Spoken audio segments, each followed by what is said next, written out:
नमस्कार दोस्तों, एक बार फिर आपका स्वागत है प्रेम आईएएस में। भारतीय अर्थव्यवस्था की आज हम अगली क्लास शुरू करने जा रहे हैं। इससे पहले हम भारतीय अर्थव्यवस्था की 3 क्लास कर चुके हैं और पिछली वाली क्लास में हमने बैंकिंग व्यवस्था को शुरू किया था, जिसमें हम बैंक क्या होती है ये जाना, बैंकिंग क्या होती है ये जाना और भारत में बैंक का इतिहास जाना, अर्थात हमने स्टेट बैंक ऑफ इंडिया का इतिहास जाना। उसके बाद हमने आरबीआई का इतिहास जाना और फिर आरबीआई का संगठन जाना, आरबीआई की संरचना जानी, जिसमें हमने केंद्रीय बोर्ड और स्थानीय बोर्डों की चर्चा की थी। उसके बाद हमने क्लास को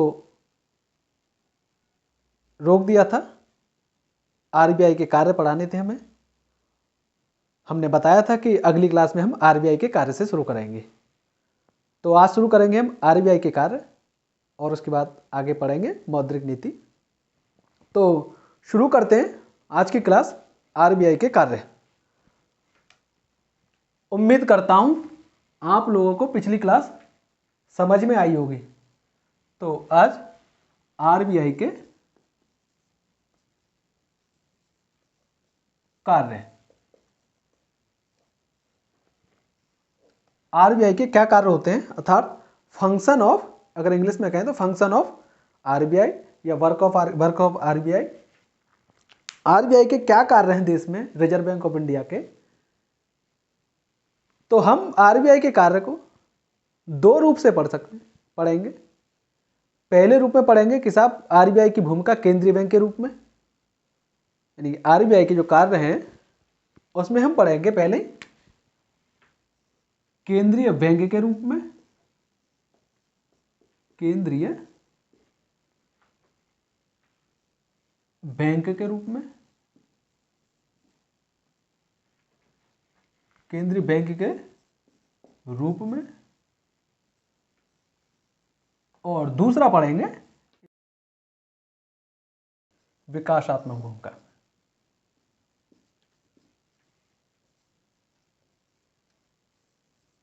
विकासात्मक भूमिका। तो केंद्रीय बैंक के रूप में हम इसके कार्य को जानेंगे, जिसमें रिजर्व बैंक ऑफ इंडिया केंद्रीय बैंक के रूप में क्या क्या कार्य करती है। तो साहब पहला कार्य अगर इसका जाने तो ये मौद्रिक नीति का संचालन करती है। मौद्रिक नीति क्या होती है साहब, अभी थोड़ी देर में हम मौद्रिक नीति को जानेंगे। अभी बस इतना जान लो कि मौद्रिक नीति का संचालन करती है। उसके बाद यानी कि केंद्रीय बैंक के रूप में पढ़ रहे हैं, इधर अगर लिख ले तो इसे केंद्रीय बैंक के रूप में।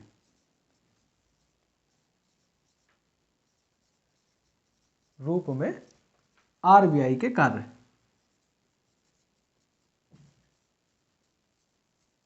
आरबीआई के कार्य। तो केंद्रीय बैंक के रूप में आरबीआई के कार्य। तो पहला मौद्रिक नीति का संचालन, थोड़ी देर में मौद्रिक नीति को जानेंगे। मौद्रिक नीति का संचालन करती है जिसके माध्यम से ये मार्केट में मुद्रा के प्रवाह को नियंत्रित करती है, यानी कि मुद्रा की मात्रा को नियंत्रित करती है मौद्रिक नीति के माध्यम से। वही दूसरे कार्य की बात करें इसके केंद्रीय बैंक के रूप में, तो वो दूसरा कार्य है इसका साख नियंत्रण का कार्य है। साख नियंत्रण किसका, तो यानी कि बैंकों की साख नियंत्रण का कार्य करती है बैंक। इस साख नियंत्रण क्या होता है उसे भी थोड़ी देर में समझेंगे हम। तो यहां मैं एक एक करके लिख देता हूं जिससे आप नोट करते जाएं। पहला क्या था साहब, पहला था मौद्रिक नीति का संचालन। मौद्रिक नीति का संचालन करना पहला कार्य इसका केंद्रीय बैंक के रूप में। दूसरा कार्य इसका साहब साख नियंत्रण करना, साख नियंत्रण करना। दूसरा कार्य इसका साख नियंत्रण हो गया। अगर समझे साख नियंत्रण क्या होती है, तो बैंक या बैंकों की लोन देने की क्षमता जो होती है, बैंकों की जो ऋण देने की क्षमता होती है उसको नियंत्रित करना। कि मान के चलो किसी बैंक की 100 रुपये ऋण के रूप में देने की क्षमता है या लोन के रूप में देने की क्षमता है 100 रुपये।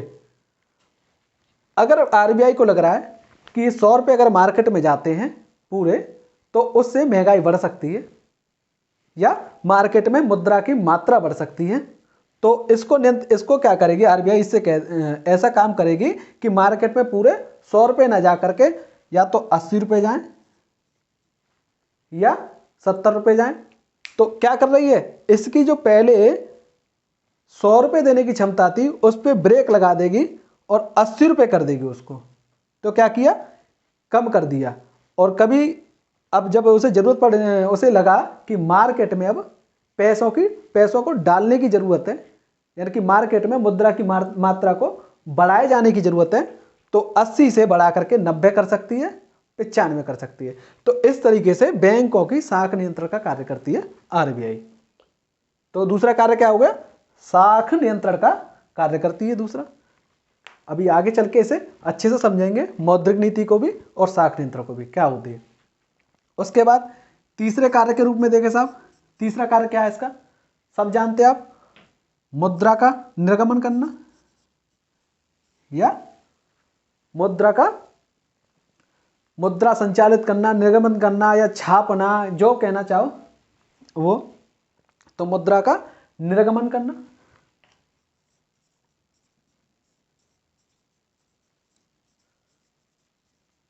तीसरा कार्य इसका मुद्रा का निर्गमन करना। मार्केट में पैसे आते हैं, रिजर्व बैंक के माध्यम से आते हैं, नाम ऊपर लिखा ही रहता नोटों के ऊपर, पहले ही बताए थे, RBI, reserve bank of India. तो वही ये मुद्रा का निर्गमन करना, मुद्रा निर्गमन करना, ठीक है।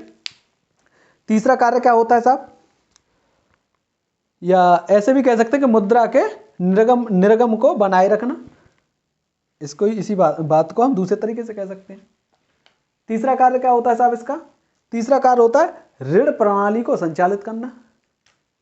चौथा अगर बात करें तो ऋण प्रणाली को संचालित करना। अब बात आती है कि सब आरबीआई कैसे ऋण प्रणाली संचालित कर रही है।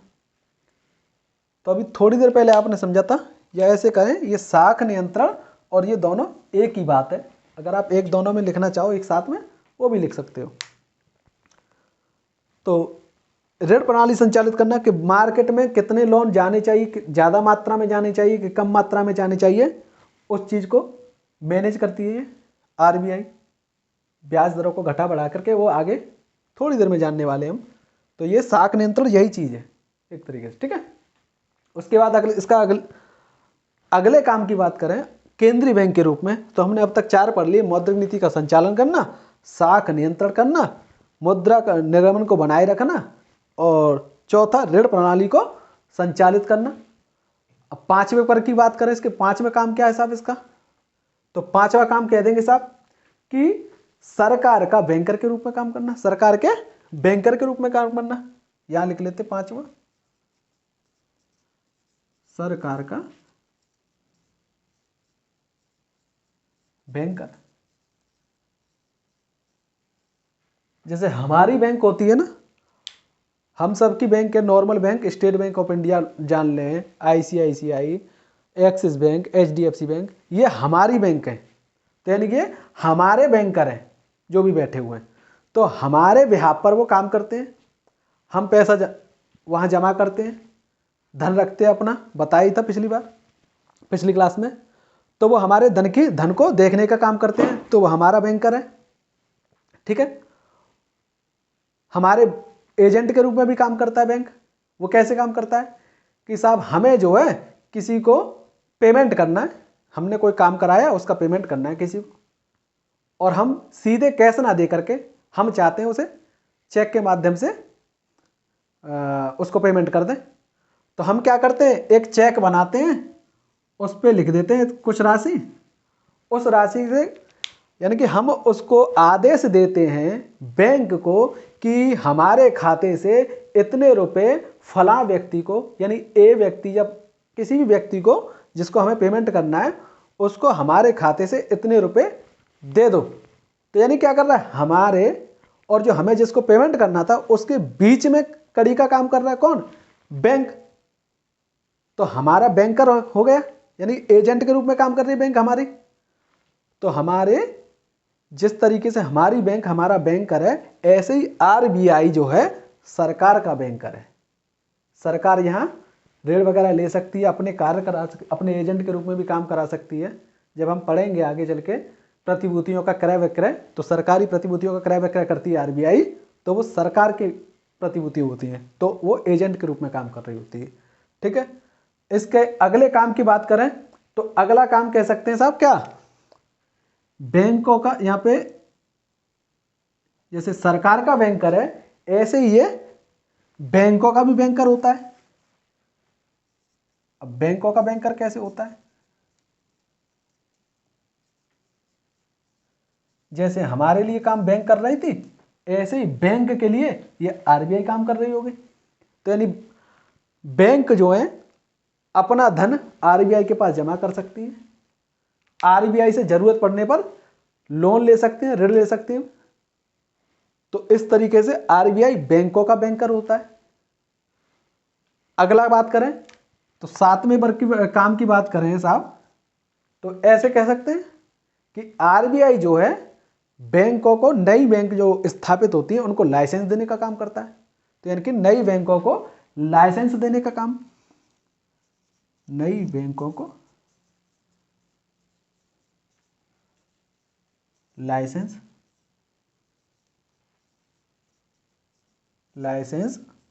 देना, ये इसका अगला काम हो गया। अब जब लाइसेंस दे रहा है, ऐसी बात अगला काम की बात करें 8वें की, तो 8वां साहब ये जो क्या करता है, ये बैंकों का नियमन करता है। नियमन यानी बाजार में जो बैंक हैं वो बैंक कैसे काम करें, इस चीज के लिए ये नियम कानून बनाता है। तो बैंकों का नियमन करता है, तो बैंकों का नियमन करना इसका अगला काम हो गया, बैंकों का नियमन करना। बैंकों का नियमन करना और क्या हो सकता है साहब, बैंकों का बैंकर हो गया, नई बैंकों को लाइसेंस देना इसका काम हो गया, बैंकों का नियमन करना काम हो गया। और क्या हो सकता है साहब, अंतरराष्ट्रीय स्तर पर भारतीय अर्थव्यवस्था का प्रतिनिधित्व करना, यानी कि आईएमएफ जैसी संस्था है, जानेंगे हम उनके बारे में। तो आईएमएफ जैसी संस्था है, वहां पर भारतीय अर्थव्यवस्था का, यानी भारत की ओर से वहां पर जो है रिप्रेजेंट करता है, किसको, भारत को, कौन, आरबीआई। तो अंतरराष्ट्रीय स्तर पर भारतीय अर्थव्यवस्था का प्रतिनिधित्व करना। अगला काम लिख लेते हैं इसका, अंतरराष्ट्रीय, शॉर्ट में लिख देता हूं, आप यहां लिख लेना पूरा, अंतरराष्ट्रीय स्तर पर भारतीय अर्थव्यवस्था का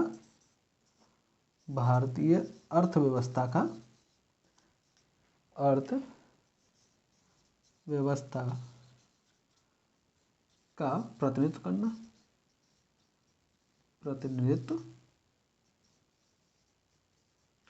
करना, इसका ये अगला काम हो गया। तो अंतरराष्ट्रीय स्तर पर भारतीय अर्थव्यवस्था का प्रतिनिधित्व करना। इतने काम हमने जो है इसके केंद्रीय बैंक के रूप में जान लिए। तो आरबीआई के कार्य हमने दो रूपों में पढ़ रहे हैं, पहला केंद्रीय बैंक के रूप में और दूसरा विकासात्मक भूमिका के रूप में। तो केंद्रीय बैंक के रूप में आरबीआई के कार्य हमने पहला जाना, मौद्रिक नीति का संचालन करना। नोट्स भी आपको इसी तरीके से बना लेने, जो हम भाषा बोलते हैं आपको समझाते कि मौद्रिक नीति संचालन करना, उसके बाद इसको समझाते हैं, वो सारी अपने नोट्स में नोट डाउन करते जाना है। स्पीड स्लो करके कर सकते हो, अगर आपको लगता है मेरी स्पीड स्लो तो उसको बढ़ा करके कर सकते हो, और पॉज कर करके आप ये काम कर सकते हो। तो पहला काम केंद्रीय बैंक के रूप में पहला काम क्या था आरबीआई का, मौद्रिक नीति का संचालन करना। दूसरा काम है साहब साख नियंत्रण का कार्य करना या साख नियंत्रण करना। इसी को हम कह सकते हैं ऋण प्रणाली को संचालित करना, या इसे अलग से भी लिख सकते हैं। तीसरा मुद्रा निर्गमन का करना या मुद्रा निर्गम को बनाए रखना। पांचवा सरकार का बैंकर किस तरीके से होता है वो बता दिया आपको। जैसे हमारी बैंक हमारे लिए काम करती है, वैसे ही सरकार के लिए आरबीआई काम कर रही होगी।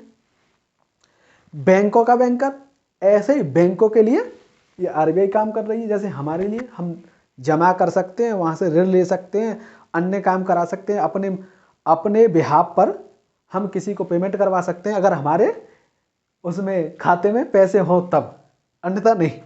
हाँ, अन्यथा के लिए आपको अन्य सुविधाएं होती हैं क्रेडिट कार्ड वगैरह उससे। हाँ, बैंकों का बैंकर। सातवां नई बैंकों को लाइसेंस जारी करना।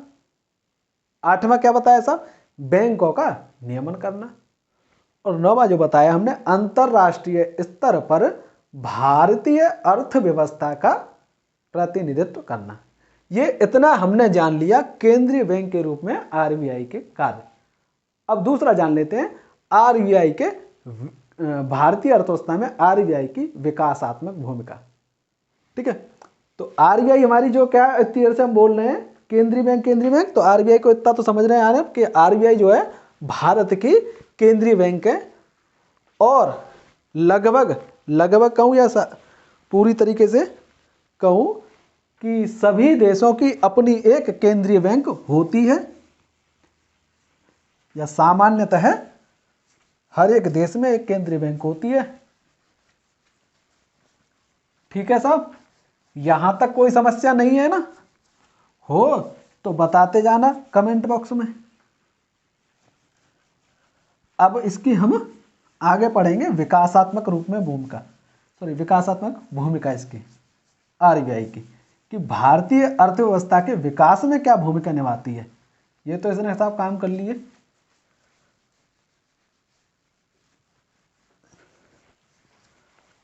तो विकासात्मक भूमिका किसकी, आरबीआई की, भारतीय अर्थव्यवस्था में आरबीआई की विकासात्मक भूमिका। दूसरा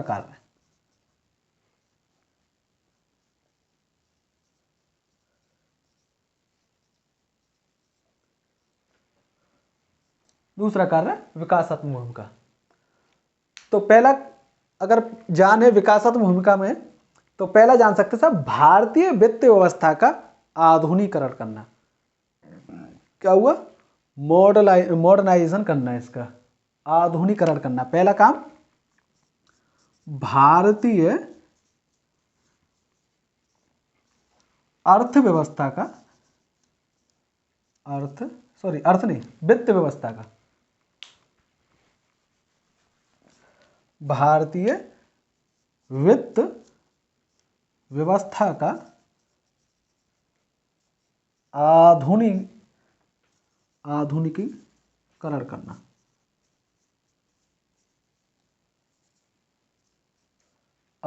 करना।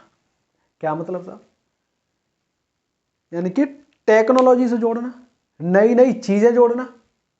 तो आज हम टेक्नोलॉजी से देखते हैं, पहले लंबी लंबी लाइन लगा के हमें पैसे निकालने पड़ते थे। पैसे निकालने जा रहे हैं, कोई जरूरी काम था और वहां 1 घंटे लाइन में लगे पड़े हैं। आज क्या है, फोन से हम तुरंत इधर से उधर ट्रांसफर कर देते हैं। टेक्नोलॉजी कौन लाया, आरबीआई ने इंट्रोड्यूस कराई मार्केट, आरबीआई ने परमिशन दी। तो क्या किया, वित्त व्यवस्था का आधुनिकीकरण कर रहा है। एटीएम आए, नई नई ऐप आ रही हैं, इंटरनेट के माध्यम से बैंक जुड़ गई। ये सारे काम आरबीआई के सारे निगरानी में चल रहे हैं सारे। दूसरा काम क्या कह सकते हैं इसमें, दूसरा काम कह सकते हैं वित्तीय समावेशन को बढ़ावा देना। तो वित्तीय समावेशन को बढ़ावा देना। ये क्या साहब, ये किस चिड़िया का नाम है वित्तीय समावेशन, ये क्या चीज है? तो वित्तीय समावेशन को ऐसे समझें एक लाइन में कि जो लोग बैंकिंग व्यवस्था से जुड़े हुए नहीं है उनको बैंकिंग व्यवस्था से जोड़ना, या जिन क्षेत्रों में बैंकिंग सुविधाएं नहीं पहुंची हैं उन क्षेत्रों में बैंकिंग सुविधाएं पहुंचाना। यानी शहर में हम देखते हैं तो वहां तो अच्छा खासा बैंकों का जाल बिछा रहता है, ग्रामीण इलाकों में वहां बैंक कम होती हैं, उनकी शाखाएं कम होती हैं, या कहें साहब पहाड़ी इलाकों में जो दूरस्थ इलाके हैं वहां पर कम होती हैं। तो वहां बैंकिंग सुविधाएं पहुंचाना, ज्यादा से ज्यादा लोगों को बैंकिंग व्यवस्था से जोड़ना, या ज्यादा से ज्यादा लोगों को बैंकिंग सुविधाओं का लाभ देना वित्तीय समावेशन के अंतर्गत आता है।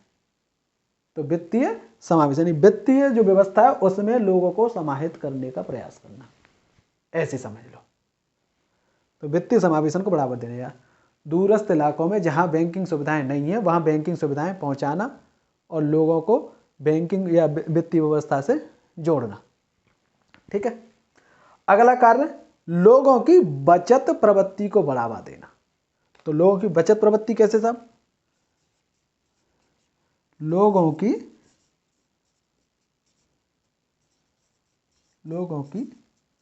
बचत प्रवृत्ति को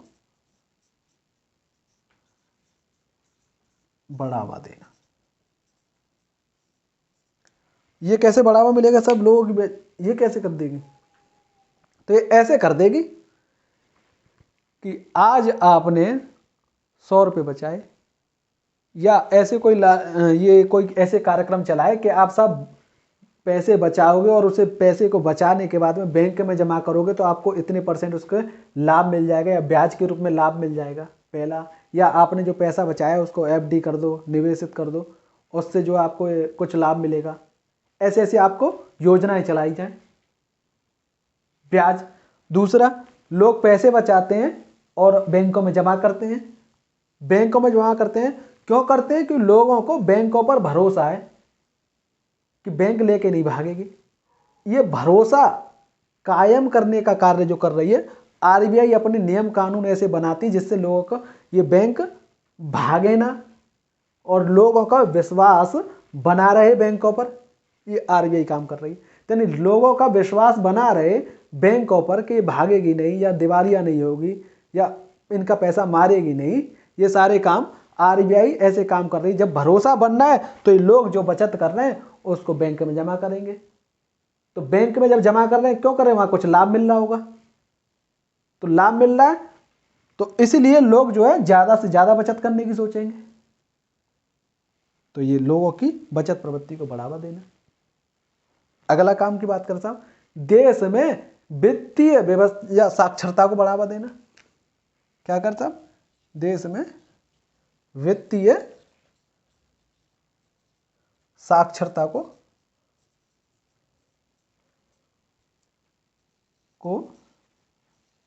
बढ़ावा देना।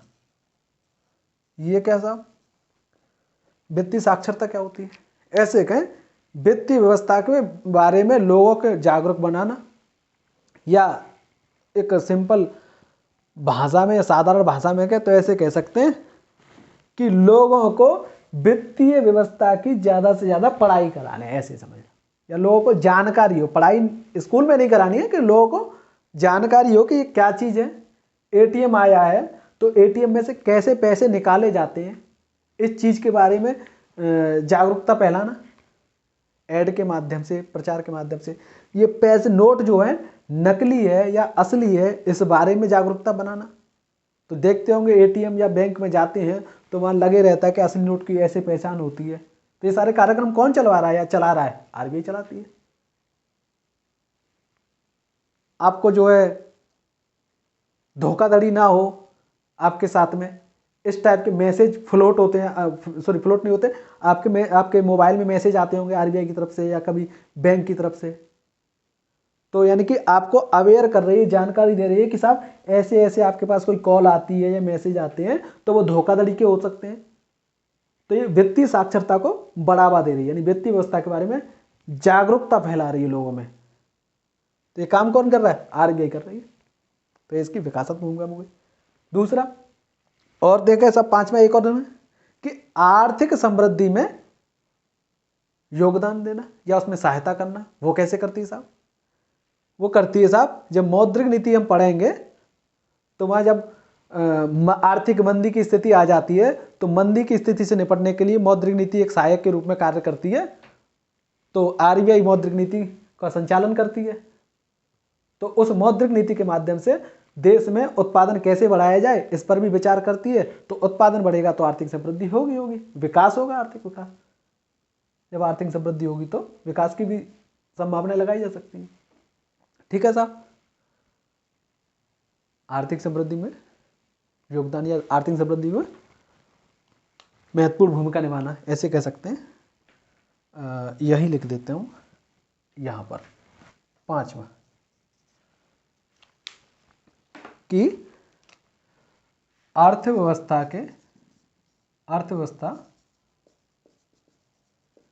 की समृद्धि में योगदान देना या सहायता करना, योगदान या सहायता, ये इसकी विकासात्मक भूमिका हो गई आरबीआई की। तो हमने आरबीआई के कार्य समझ लिए या जान लिए कि आरबीआई के कार्य दो रूप में पढ़े हमने, पहला केंद्रीय बैंक के रूप में और दूसरा विकासात्मक भूमिका के रूप में।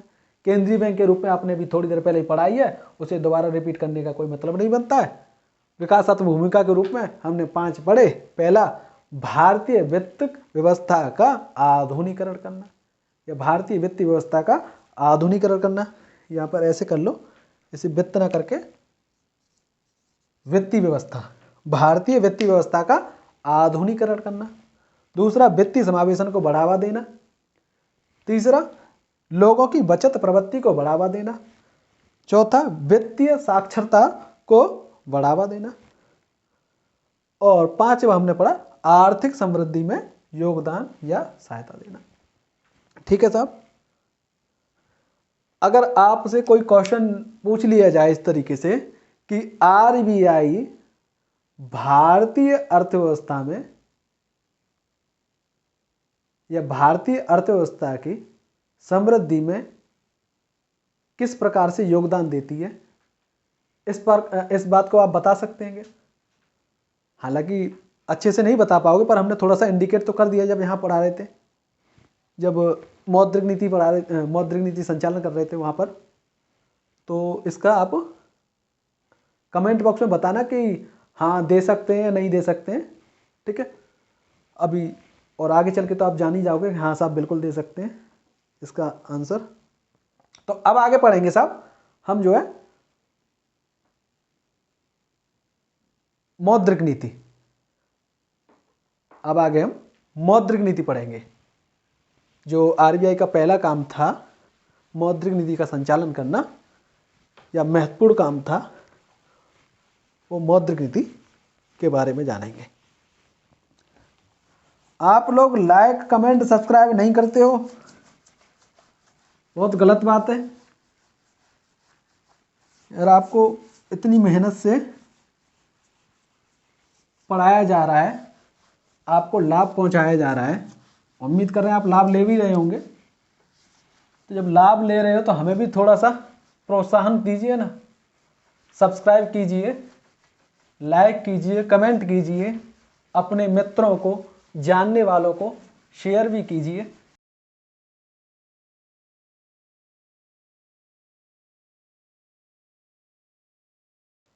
तो अब आगे हम पढ़ेंगे मौद्रिक नीति। तो जब भी हम बता रहे थे आरबीआई के कार्य में मौद्रिक नीति, तो उसी मौद्रिक नीति को जानेंगे हम। तो मौद्रिक नीति पर चलने से पहले हम बार बार जो है मौद्रिक नीति में एक शब्द बोलेंगे, तरलता। तरलता को नियंत्रित करना, तरलता को बढ़ाना, तरलता को कम करना, ये शब्द जो बोलेंगे। तो तरलता क्या चीज होती है पहले ये जान लेते हैं। तरलता क्या चीज होती है? तरलता इंग्लिश में से लिक्विडिटी कहते हैं।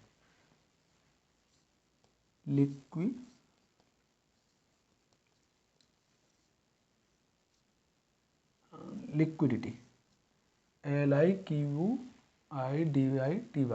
लिक्विडिटी। तो तरलता क्या होती है साहब? तरलता कि तरलता की बात करें साहब, तरल कोई भी चीज उसी से निकल के आया तरलता। तो तरलता की अगर परिभाषा देना चाहें तो ऐसे परिभाषा दे सकते हैं इसकी कि कोई परिसंपत्ति या वस्तु या चीज, जो नाम लेना चाहो, वस्तु कह लो, चीज कह लो, परिसंपत्ति कह लो, तो कोई परिसंपत्ति या ऐसी कोई परिसंपत्ति जिसको न्यूनतम हानि और न्यूनतम समय में नकदी में परिवर्तित करने की क्षमता जो होती है उसकी, वो तरलता कहलाती है। बात समझ में आई कि किसी परिसंपत्ति को, और अच्छे से परिभाषा बोलते हैं, किसी परिसंपत्ति को न्यूनतम हानि और समय में नकदी में परिवर्तित करने की क्षमता उस परिसंपत्ति की तरलता कहलाती है। तो अगर इस मार्कर की बात करूं, क्या इस मार्कर की कोई तरलता है? तो अगर इस मार्कर को मैं मार्केट में बेचना चाहूं, अभी क्या है ये? अभी नगद में तो नहीं है ना, ये वस्तु है। अगर मैं इसको बेच करके कुछ पैसा लेना चाहूं, इस मार्कर को बेच करके कुछ पैसा लेना चाहूं, तो उसकी वो तरलता होगी। नगद में परिवर्तित करना चाहूं तो नगद में वो जो परिवर्तित करने की जो इसकी क्षमता है, या तो न्यूनतम समय होना चाहिए, कम से कम समय में बिक जाए पहला, और कम से कम घाटे में बिके, ये कम से कम हानि में बिके। अगर ये मार्कर 10 रुपये का है तो 9 रुपये का बिक जाए, 9.5 का बिक जाए, 9.25 का बिक जाए। ऐसा ना हो कि 10 रुपये का मार्कर है 2 रुपये का बिके, तो ज़्यादा हानि हो गई, मुझे ज़्यादा घाटा हो रहा है। और मैं बेचने निकला तो आज बिके ही ना, 10 दिन लगा ले बिकने में, ये तो ज़्यादा समय लग गया। तो अगर ज़्यादा समय लग रहा है और ज़्यादा घाटा या ज़्यादा हानि हो रही है तो इस मार्कर की तरलता कम है। और यही अगर ये मार्कर बहुत जैसे ही मैंने कहा ये मैं मार्कर बेच रहा हूँ, कोई है खरीदने के, तुरंत हाथ आ जाए 10, मैं खरीदने के तैयार हूँ, मैं खरीदने के तैयार हूँ। पहला तो कम समय में मुझे ग्राहक मिल गए। दूसरा, मैं कहूँ ये 10 रुपये का मार्कर था और मैं इसे 9.25 में बेचना चाह रहा हूँ, तुरंत कह के हाँ साहब मैं लेने के लिए तैयार हूँ, तो कम समय में बिक गया, कम समय में और कम घाटे में बिक रहा है, तो इसकी तरलता ज़्यादा मानी जाएगी। और वही ज़्यादा समय ले बिकने में, ज़्यादा घाटे में बिकेगा, तो इसकी तरलता कम है। तो क्या हुआ, इसकी परिभाषा लिख देता हूं मैं यहां, किसी परिसंपत्ति की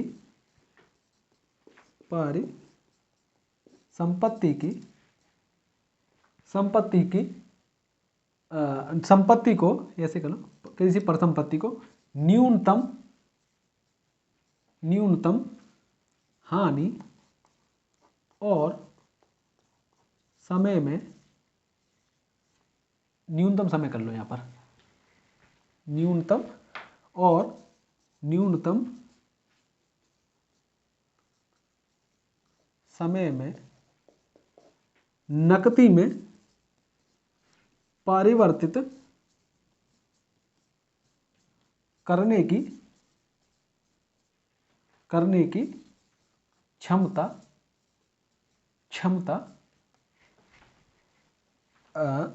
उस परिसंपत्ति की तरलता कहलाती है,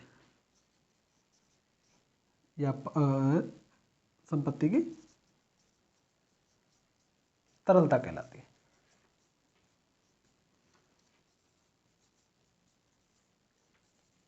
यही तो बताया हमने कि अगर ये बहुत कम समय में बिक जाए और कम घाटे में बिके तो इसकी तरलता ज़्यादा है, और यही अगर ज़्यादा समय ले बिकने में, ज़्यादा घाटे में बिकेगा तो इसकी तरलता कम है। और उदाहरण ले लेते हैं, एक आपके पास मोबाइल है, एक तरफ आप सबके पास मोबाइल है, और दूसरा कोई आप उदाहरण बताना चाहें कमेंट बॉक्स में बताएं जरूर, जिसकी तरलता की बात करें। एक मोबाइल है और दूसरा आपके पैंट हो सकती है, ऐसे कह लें, पैंट। अगर इसको दोनों को मार्केट में आप बेचने जा रहे हो तो किसके ज़्यादा ग्राहक होंगे? इस मार्केट में इन दोनों में से किसी एक दोनों को बेचने जा रहे हो तो किसके ज़्यादा ग्राहक होंगे? साधारण सी बात है, मोबाइल को खरीदने वाले ज़्यादा होंगे। पुरानी पैंट कौन लेने है? बहुत कम लोग लेते हैं पुरानी पैंट को। तो पुरानी पैंट आपकी बिकेगी नहीं, बहुत समय लेगी बिकेगी। तो अगर कोई ग्राहक जिसको ज़रूरत है, जो उसके पास ऐसी क्षमता नहीं है नई खरीदने की, वो पुरानी पैंट खरीदना चाह रहा है, तो ऐसे लोगों को ढूंढने में आपको काफ़ी समय लग जाएगा। मोबाइल के ग्राहक ज़्यादा मिल जाएंगे। इन दोनों की अपेक्षा हम बात करें तो इसकी तरलता ज़्यादा होगी। और इसी के बराबर में एक उदाहरण ले लेते हैं, सोना। तो सोना और मोबाइल और इन तीनों में बात करें तो सबसे पहले सोना बिक जाएगा। कहीं नहीं कुछ करना, इसके लिए तो ग्राहक देखने पड़ेंगे।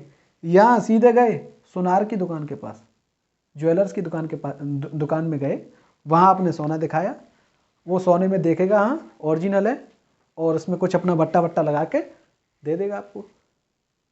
तो सोना अगर आपने 10,000 का खरीदा है मान के चलो, तो उम्मीद है कि कम से कम घाटे में बिकेगा। इसके पे चाहिए अगर 10,000 का खरीदा है मोबाइल, तो 6 का जाएगा, 5 का जाएगा, 4 का जाएगा, और ये 9.5 का जा सकता है, 9 का जा सकता है। तो यानी कि कम घाटे में बिक रहा है पहला, और कम समय में बिक रहा है। ये ज़्यादा घाटे में, ज़्यादा समय में, तो इसकी तरलता ज़्यादा हो गई, इसकी तरलता कम है। क्या हमने परिभाषा से आप समझ लेते हैं, किसी परिसंपत्ति को न्यूनतम हानि और न्यूनतम समय में, न्यूनतम हानि और न्यूनतम समय, हानि को घाटा समझ लेते हैं अभी हम जानने के लिए, बस न्यूनतम घाटा।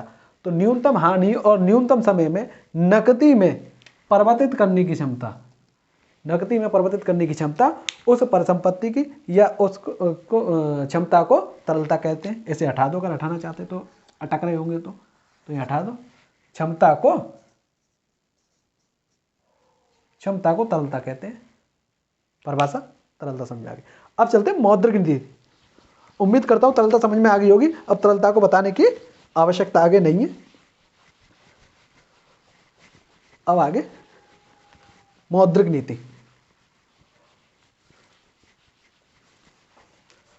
मौद्रिक नीति क्या होती है? इंग्लिश में इसे मॉनेटरी पॉलिसी कहते हैं। और हाँ, जिन लोगों ने, जो अभी नए नए आए हैं वीडियो को देखने हमारे चैनल पे, जो पुरानी वीडियो हम 3 जो है क्लास कर चुके हैं भारतीय अर्थव्यवस्था की, उन्होंने अगर नहीं देखी है वो क्लासें, तो सबसे पहले वो क्लास जाके देख सकते हैं। यहाँ लेफ्ट कॉर्नर में आपके ऊपर आई बटन दिख रहा होगा, उस पर क्लिक करके आप वो कक्षाएं देख सकते हैं या क्लास देख सकते हैं, इस आई बटन पर क्लिक करके। और हम इसकी लिंक जो है डिस्क्रिप्शन बॉक्स में भी डाल देंगे, वहाँ क्लिक करके भी आप देख सकते हैं। तो मौद्रिक नीति, आगे शुरू करते हैं। मौद्रिक नीति, मौद्रिक नीति क्या होती है साहब? मौद्रिक नीति इंग्लिश में लिख लेते हैं इसे मॉनेटरी पॉलिसी। मॉनेटरी पॉलिसी क्या होती है? मॉनेटरी पॉलिसी तो केंद्रीय बैंक की, अगर परिभाषा की बात करूं मैं, केंद्रीय बैंक कौन? अपनी आरबीआई भारत की, अन्य देशों के अलग अलग, अमेरिका की फेडरल बैंक, तो ऐसे ही। तो इसकी परिभाषा अगर बात करें, मौद्रिक नीति क्या होती है कि केंद्रीय बैंक की वह नीति जिसके माध्यम से वह बाजार में मुद्रा की तरलता को नियंत्रित करती है। तो मुद्रा की तरलता आप यहां क्या कहें? यहां कह सकते हैं कि मुद्रा की मात्रा को नियंत्रित करती है। दूसरी भाषा में कह सकते हैं केंद्रीय बैंक की, दूसरी परिभाषा, केंद्रीय बैंक की वह नीति जिसके माध्यम से वह बाजार में मुद्रा के प्रवाह को नियंत्रित करती है, यानी कि फ्लो को नियंत्रित करती है जो है, वो दूसरी परिभाषा हो गई। तीसरी परिभाषा जान लेते हैं, केंद्रीय बैंक की वह नीति या किसी देश की केंद्रीय बैंक की वह नीति जिसके माध्यम से वह बाजार में मुद्रा की मात्रा को नियंत्रित करती है। आपके पास एक और है, मिल गई जो है परिभाषा। एक और परिभाषा ऐसी में बना देते हैं, कि केंद्रीय बैंक की या किसी देश की केंद्रीय बैंक की वह नीति जिसके माध्यम से वह बाजार में मुद्रा के आकार को नियंत्रित करती है, मौद्रिक नीति कहलाती है। एक परिभाषा लिख लेते हैं यहाँ पे आप कि किसी देश की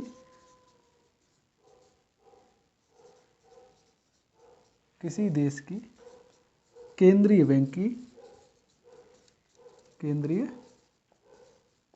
बैंक की आपको कुत्ते के भौंकने की आवाज आ रही है क्या? आ रही होगी, आने दो, जानवर है।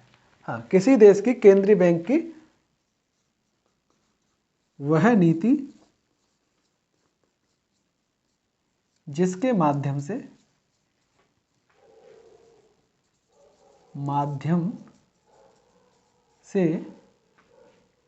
वह बाजार में यानी कि मार्केट में, बाजार में मुद्रा यानी मनी, मुद्रा के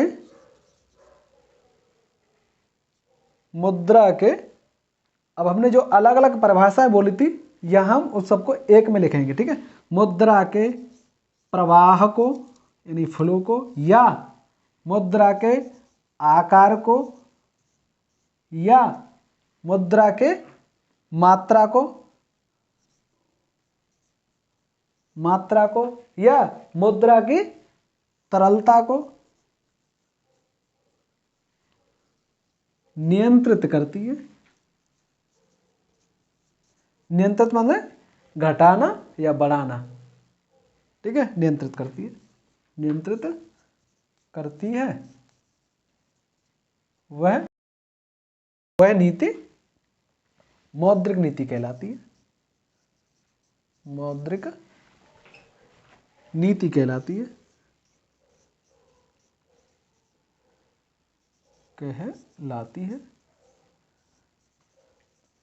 तो इतना समझ में आ गया। आप इसको लिख लेंगे, आप अलग अलग किसी देश की, यानी कि जो हमने यहाँ एक साथ लिख दिए हैं अपने नोट्स में आप अलग अलग लिखेंगे इसे परिभाषाओं को।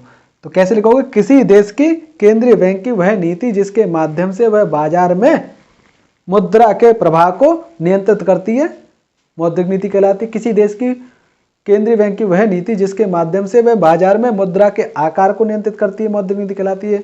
जिसके माध्यम से मुद्रा की मात्रा को नियंत्रित करती है, मौद्रिक नीति कहलाती है। जिसके माध्यम से वह मुद्रा की तरलता को नियंत्रित करती है, मौद्रिक नीति कहलाती है। समझ में आ गए? वही मुद्रा का प्रवाह या आकार की बात करें तो जैसे हम नल की टोंटी वगैरह चलाते हैं, जिसमें से हमें कम पानी चाहिए होता है तो उसको हल्का सा कम खोलते हैं, और जब ज़्यादा पानी चाहिए होता है तो पूरा खोल देते हैं। तो ऐसे ही मार्केट में जब पैसे की ज़्यादा ज़रूरत, पैसे को डालने की ज़रूरत है, मार्केट में मुद्रा जानी चाहिए, उस टाइम पे आरबीआई अपने द्वार खोल देती है, मुद्रा ज़्यादा से ज़्यादा जाए। और जब इसे लगता है कि मार्केट में पैसा कम जाना चाहिए, उस टाइम पे अपना द्वार कम खोल के रखती है, जिससे कम पैसा जाए। ये हो गया सर, यानी कि आकार को नियंत्रित कर रही है। पहले मान के चलो 1 लाख रुपए थे मार्केट में, उदाहरण के रूप में मानने हैं हम, बस 1 लाख रुपए थे मार्केट में। अब ये चाह रहे कि मार्केट में 1 लाख ना जाए, कम जाए, तो यहां से मार्केट में से कुछ पैसा अपने पास बुला लेगी। किसके माध्यम से? इसकी नीतियां होती हैं कुछ, या अपने पास नहीं, बैंकों के पास ही रखेगी इस टाइप से, यानी कि बाजार से मुद्रा को सोख लेगी अपने पास, कुछ कम कर लेगी। 1 लाख, अगर मार्केट में 1 लाख है तो 90,000 छोड़ेगी, 80,000 छोड़ेगी। अगर इसे लगता है कि मार्केट में और पैसा जाना चाहिए तो इधर और पैसा छोड़ देगी, 50,000 और छोड़ दिया, तो मार्केट में टोटल 1.5 लाख हो जाएगा। तो इस तरीके से मार्केट में पैसे को कम भर्ती करती रहती है। यही मुद्रा का प्रवाह को नियंत्रित करना, आकार को नियंत्रित करना, मात्रा को नियंत्रित करने की बात है साहब। ठीक है, इसके बाद हम मौद्रिक नीति के उद्देश्य क्या हैं, ये यहां आपको समझ में आ गए होंगे। कि पहला उद्देश्य हो गया अर्थव्यवस्था में मुद्रा की तरलता को नियंत्रित करना।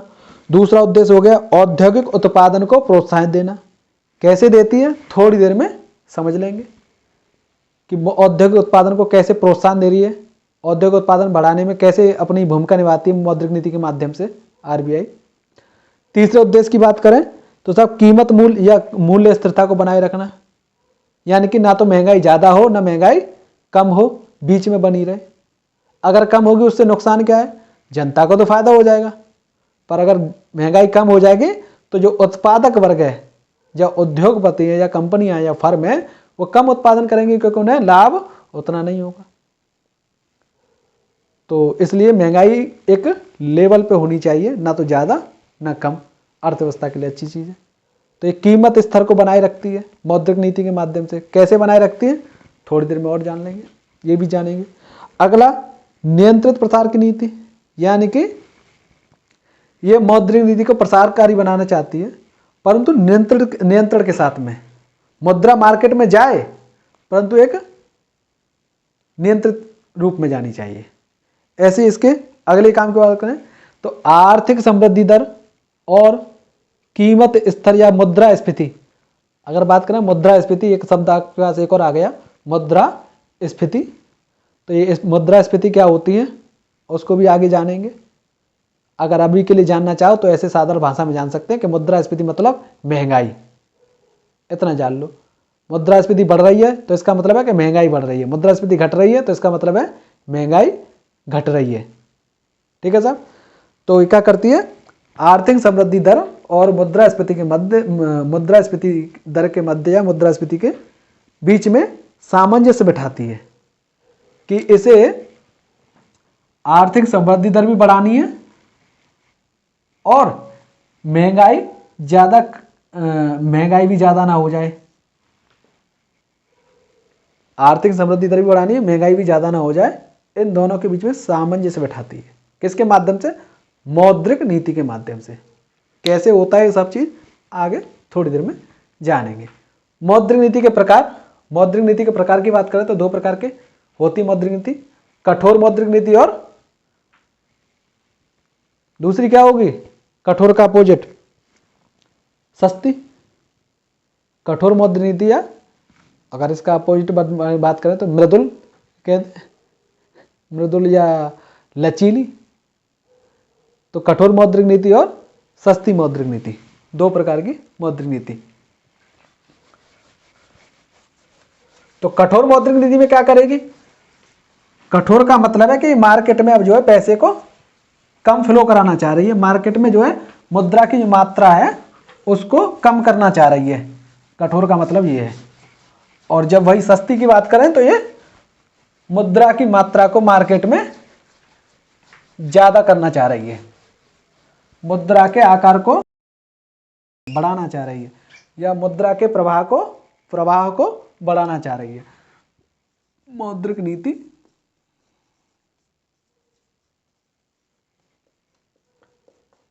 दो प्रकार की, कठोर मौद्रिक नीति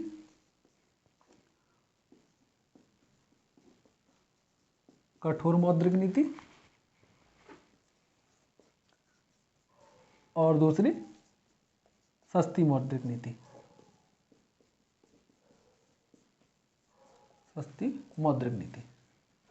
ठीक है साहब। तो कठोर मौद्रिक नीति क्या होती है, कठोर मौद्रिक नीति ऐसे डालें, मौद्रिक नीति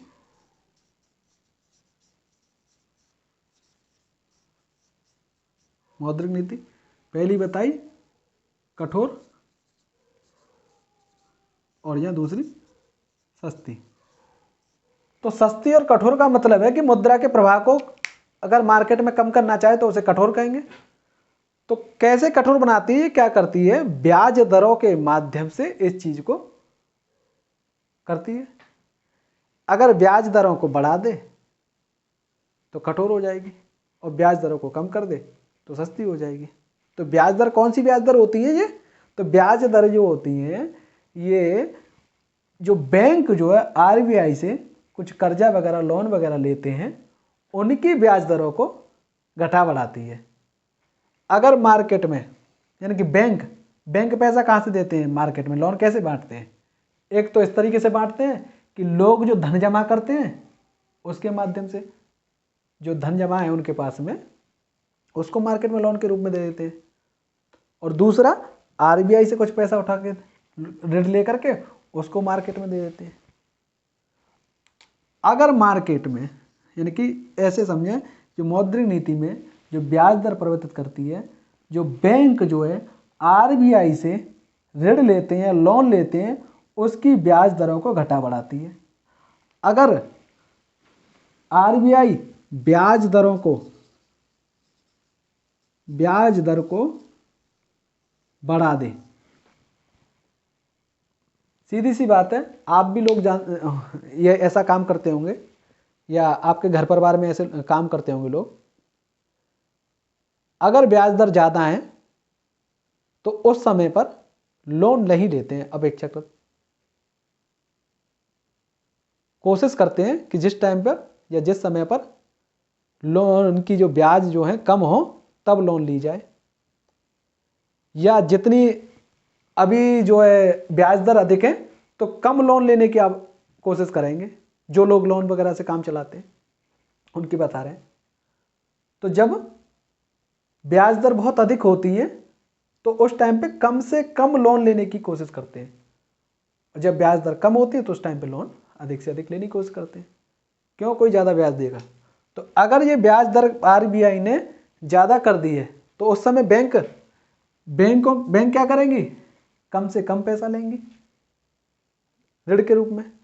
अब जब ये इनके पास कम पैसा ले रही हैं तो इनके पास मार्केट में लोन देने के लिए कम पैसा है, मार्केट में, बाजार में लोन देने के लिए भी इनके पास कम पैसा है।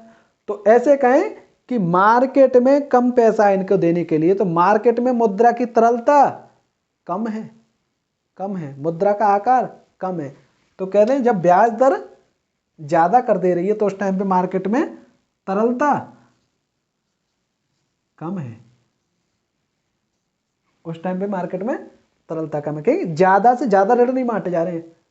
इनके पास, बैंकों के पास पहले से कम पैसा है तो मार्केट में कैसे जाने? यहाँ से पैसा मिल ही नहीं रहा है, यहाँ से पैसा नहीं मिल रहा तो मार्केट में कम पैसा है। और इनके पास कम पैसा, मार्केट में बैंकों के पास कम पैसा है तो, और बाहर ग्राहक ज़्यादा खड़े होंगे तो ये भी क्या करेंगे? बैंक ऑटोमेटिकली ब्याज दरें बढ़ाकर देंगी तो और मार्केट में पैसा नहीं जाएगा। तो तरलता कम है तो इसका मतलब है कि मार्केट में लोगों के पास पैसा कम है, या कहें उनके पास क्रय शक्ति कम है, परचेसिंग पावर जो कहते हैं इसे इंग्लिश में, वो कम है। आपकी जेब में पैसा ही नहीं है तो आप क्या खरीदने जाओगे? मार्केट में माल खूब सारा है, आपकी जेब में पैसा नहीं है, खूब सारा माल आ गया है मार्केट में, तो उस टाइम पर जब माल ज़्यादा हो जाएगा, ग्राहक नहीं मिलेंगे तो कीमतें अपने आप क्या हो जाएंगी? डाउन हो जाएंगी, गिर जाएंगी। तो कहें महंगाई कम हो जाएगी। महंगाई को हमने बताया था, साधारण भाषा में समझ लो, मुद्रास्फीति को महंगाई। तो यहाँ कहते हैं मुद्रास्फीति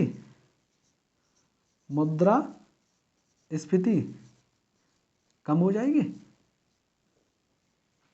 क्योंकि मार्केट में पैसा नहीं है, लोगों के पास खरीदने के लिए पैसा नहीं है। तो लोगों के पास खरीदने के लिए पैसा नहीं है तो ग्राहक नहीं है, मार्केट में ग्राहक नहीं है तो लोग जो, जिनके पास माल पड़ा हुआ है या वस्तु है या जो भी है उत्पाद हैं वो पड़े हुए हैं, प्रोडक्ट पड़ा हुआ है, तो उनकी कीमत कम करने की वजह से बिक जाए कैसे भी करके, तो कम कीमत पे बेचेंगे तो यानी कि मुद्रास्फीति कम हो जाएगी। यही अगर इसके अपोजिट की बात करें तो यहाँ पर क्या करेगी? सस्ती है ये मौद्रिक नीति। तो यहाँ आरबीआई क्या करती है? ब्याज दरों को कम कर देती है। ब्याज दर कम कर देगी। जब ब्याज दर कम कर दी तो बैंक भी ज़्यादा पैसा उठाएंगे यहाँ से। जब इन्होंने कम ब्याज दर पे लिया है तो आगे भी ये कोशिश करेंगे कि कम ब्याज पर लोन दें, क्योंकि इनके पास पैसा ज़्यादा होगा। अब जब इनके पास पैसा ज़्यादा है तो मार्केट में ग्राहक इन्हें कम मिलेंगे, क्योंकि इनके पास तो लिमिट से ज़्यादा पैसा हो गया, जितना पहले था उससे ज़्यादा पैसा हो गया, तो मार्केट में कम मिलेंगे तो ब्याज दर कम तो मार्केट में ज़्यादा से ज़्यादा लोन जाएगा, ज़्यादा से ज़्यादा लोन जाएगा तो मार्केट में क्या कहें? तरलता बढ़ गई। मार्केट में पैसा ज़्यादा पहुंच गया है, तरलता बढ़ गई है, तो तरलता या लिक्विडिटी बढ़ गई। जब तरलता बढ़ गई, लोगों के पास ज़्यादा पैसा आ गया, जेब में पैसा आ गया खरीदारी करने के लिए, तो मार्केट में धुआंधार लोग जाएंगे खरीदारी करने के लिए, लाओ साहब मुझे दो, लाओ साहब मुझे दो। और जब मार्केट में जब ज़्यादा ग्राहक होते हैं तो ऑटोमेटिकली प्राइस यानी कीमत बढ़ जाती है। आलू पड़े थे 2 किलो, खरीदने आ गए जब 10 लोग, तो ऑटोमेटिकली आलू के दाम बढ़ जाएंगे। तो यहाँ पर क्या होगा, मुद्रास्फीति यानी कि महंगाई बढ़ जाएगी, तो मुद्रास्फीति बढ़ जाएगी।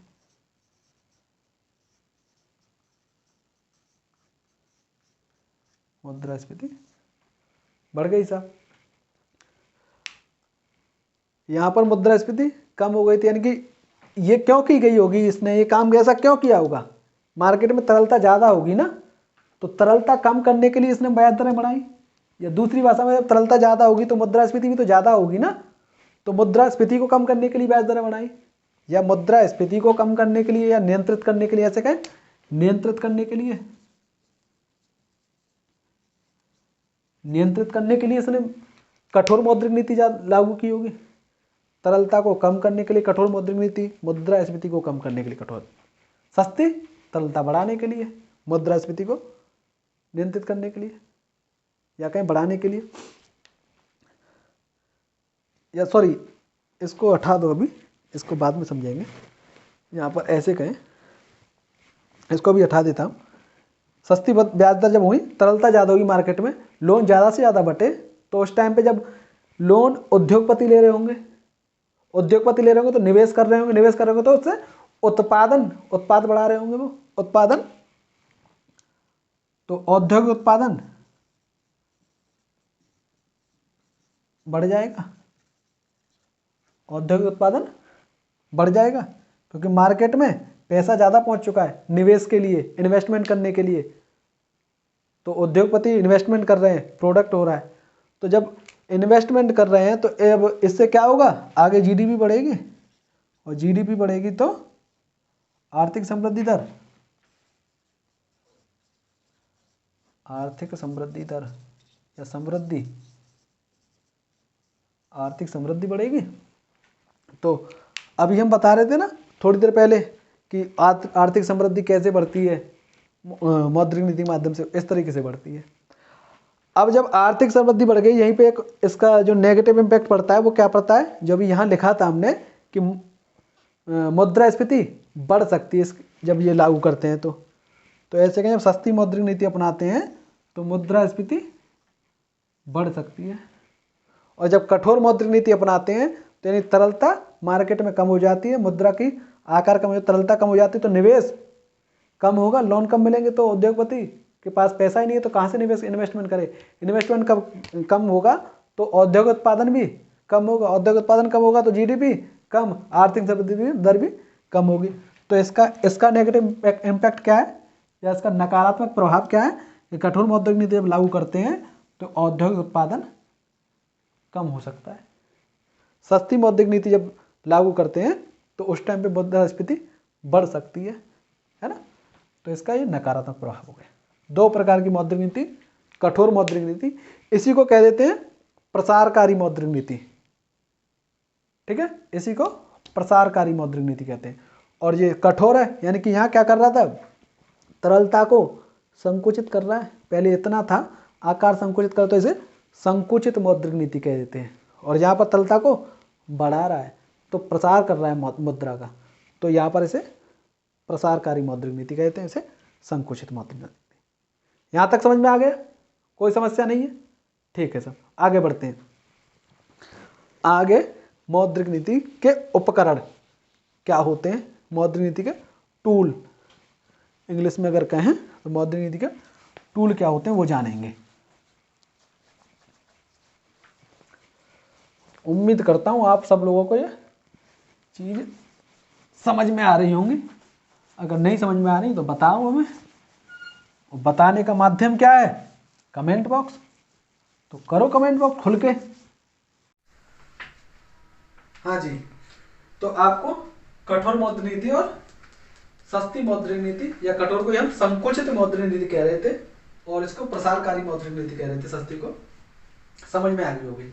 अगर इसकी भाषा की बात करें, परिभाषा की बात करें, तो ऐसे लिख सकते हैं कि कठोर मौद्रिक नीति के अंतर्गत आरबीआई ब्याज दरों में वृद्धि करके मुद्रा की तरलता को कम करने का प्रयास करता है, जिसके परिणाम स्वरूप बाजार में समग्र मांग में कमी आती है और मुद्रास्फीति को नियंत्रित की जा सकती है, या मुद्रास्फीति नियंत्रित की जा सकती है।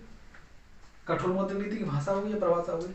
अगर सस्ती मौद्रिक नीति की बात करें तो सस्ती मौद्रिक नीति के अंतर्गत आरबीआई ब्याज दरों में कमी करके बाजार में मुद्रा की तरलता को बढ़ाने का प्रयास करता है, जिसके माध्यम से समग्र मांग में वृद्धि होती है और औद्योगिक उत्पादन में वृद्धि होती है।